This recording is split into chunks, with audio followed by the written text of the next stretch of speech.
Hey guys, it's Thursday, January 28th, 2010. It's been a really long time since I've done a video. Um, I could come up with all sorts of excuses, like I've been busy working and so forth. But the reality is I just haven't made time to do it. I think that I have had reached a point in my transition where so many things um, have become understandably just part of my process, and I get it in a way that I don't need to externally process like I used to. Um, but today I had a little different experience, and I felt the need to document it and talk about it a little bit and put it out there. Um, so, as I've mentioned before, I work at an agency that provides services to people that are experiencing homelessness. And today was a particularly difficult day. We had numerous clients that had been assaulted throughout the week, and a lot of those stories or those disclosures happened today.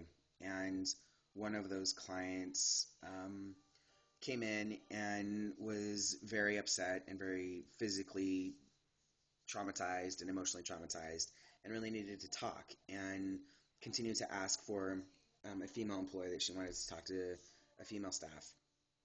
My dog's staring at me. Um, and there wasn't any female staff available, and so I asked her if she'd be willing to talk to me, and she was.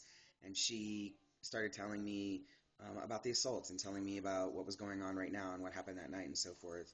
And throughout the entire conversation would say, this is really hard to tell a man, and I feel really uncomfortable. And she was, and I've interacted with her numerous times, and she's never presented herself to be fearful of me at all, except in this particular conversation she was noticeably uncomfortable and noticeably scared.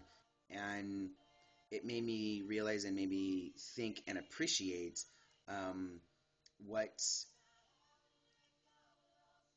safety is, and how we perceive safety, and how we understand ourselves to be safe when we think we're around others that are just like us. And, um, throughout the years of providing social services to people, when I presented female, my relationships and my rapport with female clients was different, and it happened a little bit easier because they didn't see me as a physical threat like they see me now. She definitely saw me as part of the group of people that perpetrated against her and have perpetrated against her a lot in her life. And I felt like screaming, I get it. I get what it feels like to be powerless. I get what it feels like to be scared. I get what it feels like to be controlled or dominated by somebody. I get it. I get it. But the reality is that I don't get it. Not in a way that would make sense to her. And um, and that even though I have had experiences where I've been controlled or dominated or injured by people, both men and women, throughout my life, I sit in a place of privilege right now, and power, perceived power, anyways. And I think that it is important that I acknowledge that, and that I don't forget that, because I think when I start to forget that, then I become negligent in that power that I have, being a male. Um, but it was interesting to me. It brought up this feeling of missing her a little bit, missing that part of me that could have connected with this client in a way that she truly needed, and that let her know without saying a single word that I understood.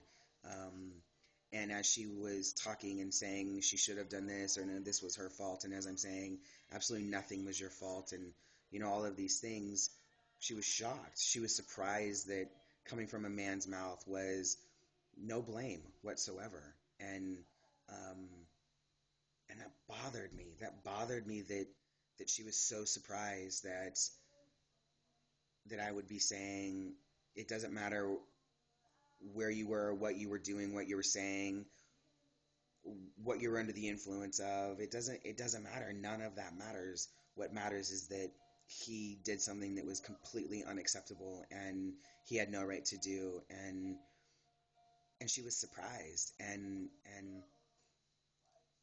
I was surprised that she was surprised. And I guess it's the first time I've experienced that, because when you talk to women, women get it, women don't blame victims. And I don't want to make it sound like men blame victims, but I think that there's a certain portion of cisgender men who have been taught to think that what they want and when they want it is all that matters.